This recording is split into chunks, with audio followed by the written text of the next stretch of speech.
Vous, comme tous les matins, merci d'être avec nous, merci de nous choisir. Et c'est parti, on commence avec la première tasse actu de la journée.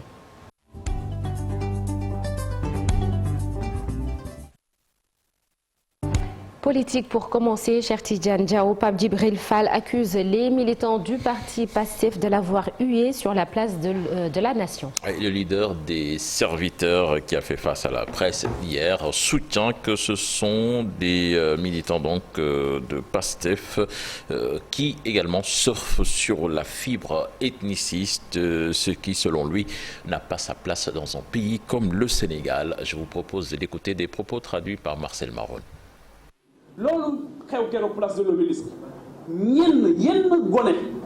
Ce qu'il s'est passé à la place de l'obélisque, c'était l'œuvre de militants de Pastef. Certains d'entre eux sont dans des dérives ethnicistes. Et cela, on ne doit pas le laisser prospérer dans ce pays.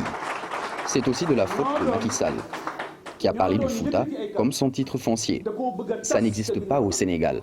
Ce qu'il faut savoir, c'est que l'intimidation ne passera pas dans ce pays. C'est peine perdue pour ceux qui veulent s'aventurer dans cette entreprise. Et toujours dans l'actualité, Cheikh Tidiane Diao, la victime des émeutes de Ngor, Adji Diallo, a été inhumée hier au cimetière musulman de la localité. Toute la population de Ngor et ses alentours sont venus accompagner la fille de 15 ans à sa dernière demeure au moment de recueillement, mais aussi de dénonciation. C'est un reportage signé Aminata Mbaresso avec des images de Modou Diop. Une foule à perte de vue, des hommes de tout âge venus accompagner la petite Adji Diallo à sa dernière demeure.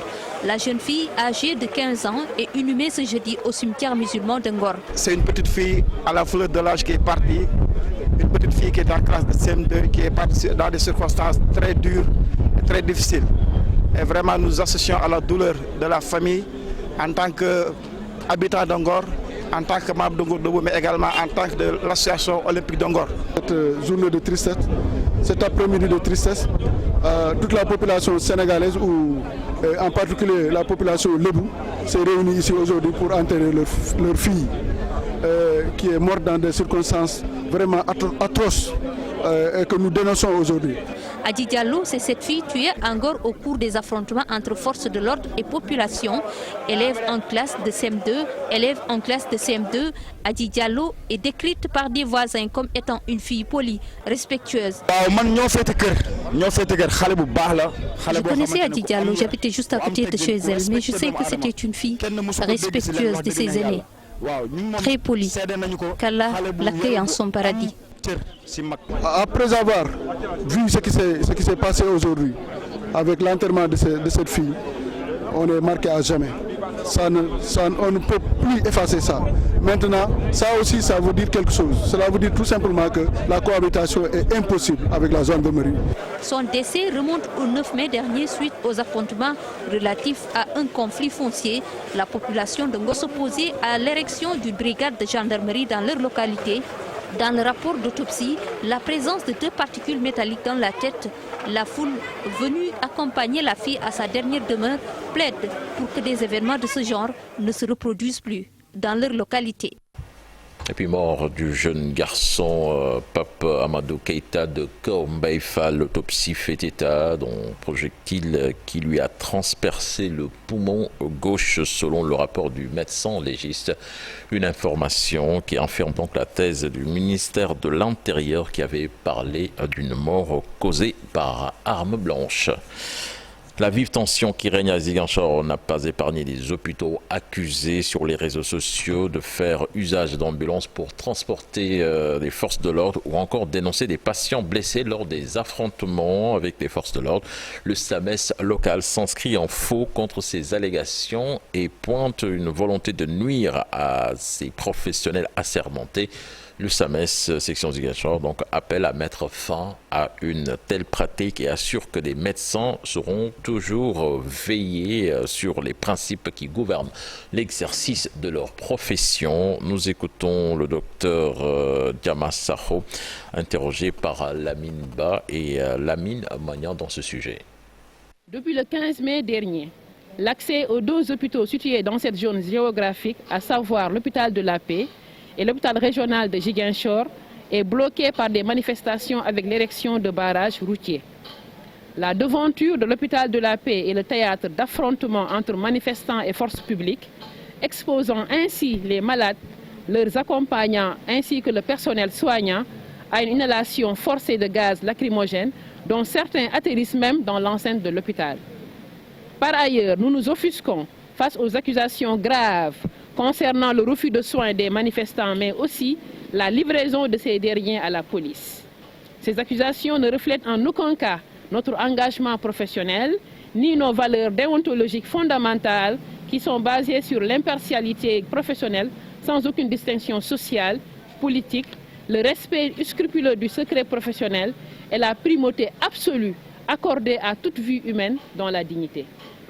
En outre, depuis un moment, une information concernant l'utilisation d'une ambulance par les forces de défense et de sécurité pour repousser les manifestants circule sur les réseaux sociaux. Cette information, si elle est avérée, représente une extrême gravité, car probablement responsable des attaques perpétrées contre les agents de santé et les hôpitaux où par 2 fois des groupes d'individus ont été repoussés. L'ambulance constitue un équipement médical et ne doit pas être détournée à d'autres fins. En revanche, si ces allégations sont fallacieuses, cela constituerait une grave manipulation dans le sens de mettre à mal le personnel de santé avec la population. Le respect de la priorité et la libre circulation accordée aux ambulances relève non seulement de civisme, mais est une nécessité vitale.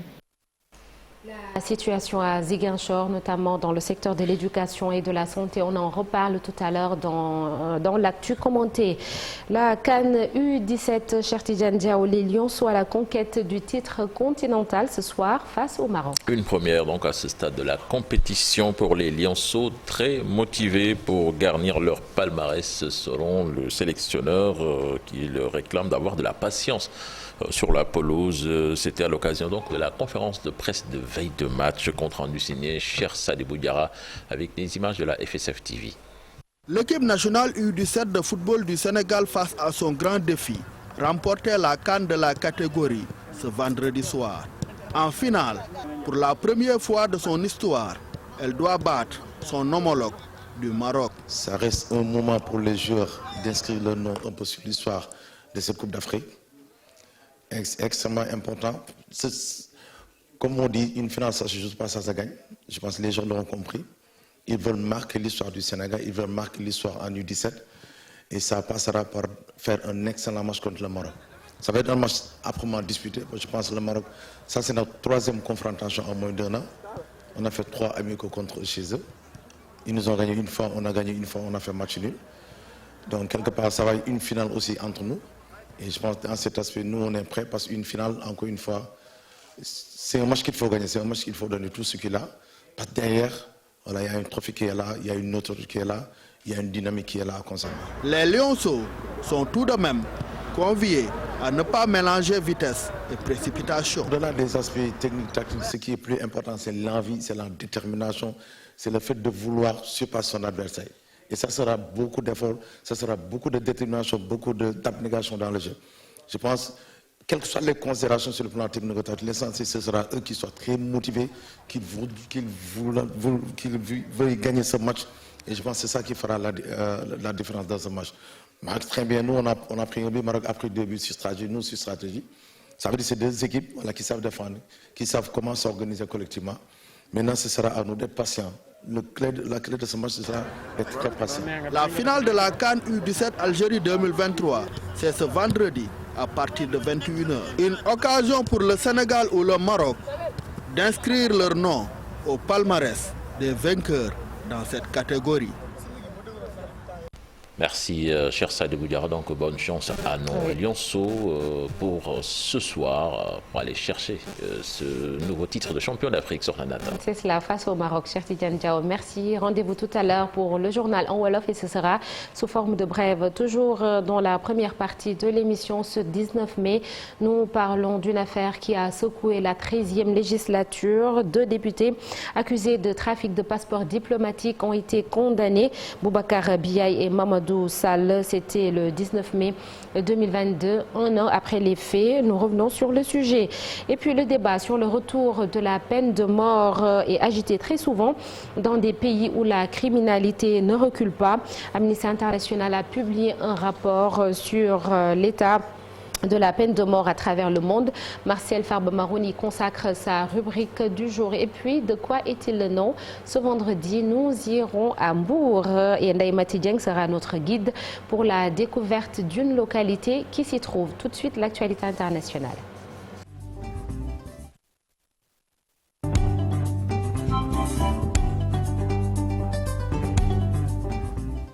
L'actualité hors de nos frontières avec Martial Farba-Maroun en Tunisie. Plus d'une semaine après l'attaque de Djerba, les arrestations se poursuivent. Et c'est 10 jours, Sornonata, après l'attaque de la synagogue de Djerba qui a fait 5 morts, que des personnes en relation avec l'attaquant ont été arrêtées le mercredi 17 mai, alors que l'enquête se poursuit et que Tunis refuse pour le moment de qualifier l'acte d'attentat. Le président Kais Saïed a reçu les représentants des 3 religions dans le pays mercredi soir pour les rassurer. Jusqu'à présent, les autorités communique peu sur le profil ou les motivations de l'attaquant, mais 4 personnes ont été placées en garde à vue ce mercredi. Et le 13 mai, 2 autres personnes, amies proches du tueur, ont aussi été arrêtées par les forces sur l'île de Djerba. La violence entre communautés d'éleveurs et d'agriculteurs s'est à nouveau déchaînée dans le centre du Nigeria où au moins 85 personnes ont été tuées lundi soir dans des attaques de villages selon un nouveau bilan communiqué jeudi 18 mai par des responsables locaux. Ces combats qui ont fait plus de 3000 déplacés dans la nuit de lundi à mardi. Les villages de Fungzai et Koubouat dans le district de Mangou dans l'état de Plateau ont été la cible d'un raid par les hommes armés. Un premier bilan mardi des autorités locales avait fait état d'au moins 30 morts. Les régions du nord-ouest et du centre du Nigeria sont régulièrement le théâtre de conflits et de tensions autour de l'exploitation de la terre et des ressources en eau entre communautés d'agriculteurs et d'éleveurs. Le journaliste marocain Taoufik Bouachrine, incarcéré depuis 2018, subit, je cite, des mauvais traitements de la part de l'administration pénitentiaire, a indiqué jeudi 18 mai sa famille qui s'inquiète de la détérioration de son état de santé et appelle à une intervention d'urgence. Taoufik Bouachrine, 54 ans, fondateur et éditorialiste du quotidien Akhbar al-Yaoum, souffre du diabète et est la cible de persécutions et de mauvais traitements infligés par l'établissement pénitentiaire à son encontre. Plus précisément, Taoufik Bouachrine a été condamné à 15 ans de prison pour viol, traite des êtres humains et agression sexuelle à l'encontre de plusieurs femmes. Un médecin australien de 88 ans a été libéré 7 ans après son enlèvement par Al-Qaïda au Burkina Faso, a annoncé vendredi le gouvernement australien. Il s'agit de Kenneth Elliott et son épouse qui avaient été enlevés par des djihadistes dans Sardine liés à Al-Qaïda en janvier 2016, si on s'en réfère aux revendications de cet enlèvement par le groupe terroriste. Sa femme, Jocelyne, avait été libérée 1 mois après son enlèvement. En juillet 2017, l'organisation ACMI avait publié une vidéo montrant 6 otages, dont Kenneth Elliott. On termine cette page internationale au Royaume-Uni où le deuil national et les funérailles de la reine Elisabeth dans ce pays en septembre dernier ont coûté 161,7 millions de livres sterling, soit 186 millions d'euros ou encore plus de 120 milliards de nos francs qui ont été pris aux contribuables britanniques selon les chiffres du Trésor publiés jeudi 18 mai. Par contre, aucun chiffre officiel n'a encore été publié pour le couronnement du roi Charles qui s'est tenu le 6 mai, mais le groupe anti-monarchie Republic a estimé qu'il coûterait au moins 100 millions de livres sterling, soit 115 millions d'euros. Un financement supporté en grande majorité par les contribuables britanniques en proie à une vive crise du coût de la vie alors que l'inflation dépasse les 10%. Sornenada. Ce sont les coûts de la royauté. Merci beaucoup Marcel. À tout à l'heure pour la version Wolof de l'actualité internationale. L'un des grands rendez-vous du cinéma, c'est le Festival de Cannes. Nos envoyés spéciaux Ibou Diouf et Thierno Laurent Mendy vont nous parler du film de la franco-sénégalaise Ramatoulaye Sy, Banel et Adama. Ce sera dans la seconde partie de l'émission. Et puis nous recevrons vers 8h45 Cherlo, opérateur économique et promoteur du salon Dakar Abidjan Connect. Tout de suite la revue des unes des journaux parue ce vendredi.